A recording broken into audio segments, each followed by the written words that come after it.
Hello everyone, this is Anne from Odulcina Scrap. Today I want to do a project using those instant ink boxes.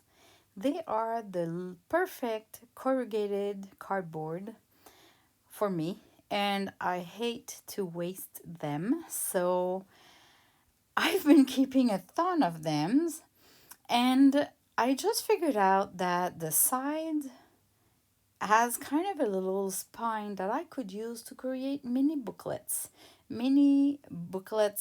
journals, or mini lace or fabric sample. So what you need to do is to take some pieces of the cardboard from the instant ink box, or any other cardboard actually. But you see, this one already has the spine of about 1/4 of an inch, just a perfect tiny spine. And I just remove some of the paper to show the corrugated cardboard, and I tear to size. Some are easy to tear, some are less, so hopefully yours will be easier than this one. But it really, I don't know why, but some are easier and some has been more of a challenge anyway. So you just damage it, you tear it, and you have a bunch of little booklets. See, compared to if you just take a piece of cardboard and you fold it, you don't have the spine like the one that I've created using the sides of the box. Now I'm taking a bunch of my fabric, just the leftovers, and I'm gonna cover the writing of the box just to create kind of a base. So I'm out of frame here, but I'm coming back to frame. Yeah, so I'm just taking cotton pieces of scrap, and I'm gonna glue it just to cover that number there, the instant ink. I don't want to be as big as the cover. I want to see the corrugated cardboard showing on the sides, so just a little bit smaller. And I'm gluing it with the hot glue gun, because as you can see with the spatula, I can create some folds on my fabric, and I love that. I just love that. So this is really just to cover whatever writing I had on the cardboard. Now I'm gonna decorate a little bit the inside. So I'm starting, it is kind of a soft bluish greenish fabric that I really love the color. So I'm gonna just start with a piece of that, and then I'm gonna find laces and other fabrics to match. So I'm just gluing with the hot glue. And the trick when you glue with the hot glue is to not put too much glue, and a small amount at a time. Then you flatten it with the spatula, and then you add more glue, and you keep going on like that. If you try to glue it in one shot, you might have the hot glue dry before you can flatten it, and then you can feel those little bumps of hot glue. So next thing I do is, I don't know where I'm doing with that, other than I want to cover those mini journal cardboard with laces and fabrics.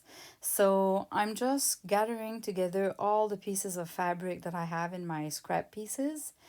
And so I have less choices, because my stash of scrap pieces is too big to just dig in it. So I just gathered a bunch there, and now I'm gonna decide. I don't want to overthink the process, but I want to see some flowers, I want to see a lot of pink, and I want to stay in the soft colors, just because this is me. So I'm just sizing the fabric, and I glue, as you're gonna be able to see. Now you might think, why she's been using our glitter glue instead of the hot glue? Yeah, this is when I have just a tiny piece to glue and I just want to make sure that it's not creating any bumps. I'm going to use the art glitter glue. But otherwise, when I glue the fabric, the best is Fabri-Tac, the 3-in-1 glue, or the hot glue, to my own opinion. Depending on which lace or fabric I grab in my hands, I try to place it somewhere. And when I like it, like this time, I thought it would create a cute cover. Now that I have the base, which is the white fabric, glued to the cardboard, I can put the lace even if there's hole there and it looks great. So I'm trying if I want to add more or less, and it's a trial. But what I found with time is that when I find something that I like, I know it right away. When I'm not sure, it's because it's not the best. And if you like something really much and you keep going on, you're going to find other ideas that you love or like.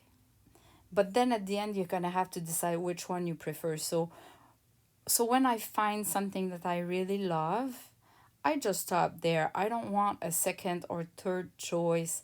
If I want two or three choices, it's because I'm going to do two or three. So let's make that good idea first, and then I can do another one and a third one if I want that much to keep going on with finding good combinations and that kind of stuff. So this is why I say don't overthink the process. When it looks good, you stop there and you keep going on instead of trying to find maybe if you would have a better idea for a second and a third time. It breaks my heart sometimes to kind of cut cute fabrics like that. But at some point, if I want to create something really cute, I need I need the cute laces. If I just want to create with the laces that I don't find as cute as the others, well, my project is not as cute as it would have been. So most of the time I try to at least use a really cute piece of lace or a really vintage one or that kind of stuff, especially when we know that with one piece of lace we can create 10 if not 20 creations out of it because we just take a little piece of it. So at some point, I'm deciding that I'm going to use that doily or that specific lace, and then I just start to cut it and use it everywhere. Just tiny pieces. See, this is the border of a lace that I didn't want to have the border showing, but I kept it and now I'm using it just to create the bridge between the two fabric. And look at that, isn't it cute? Just little leftovers, scrap pieces. And I'm gonna attach with a sari silk just to create a closure, but the little bow is decorating the journal as well. So this is really tiny and it is just that. So of course you can do the inside with a mix of paper and lace and fabric or just laces or just paper. Like you get the idea.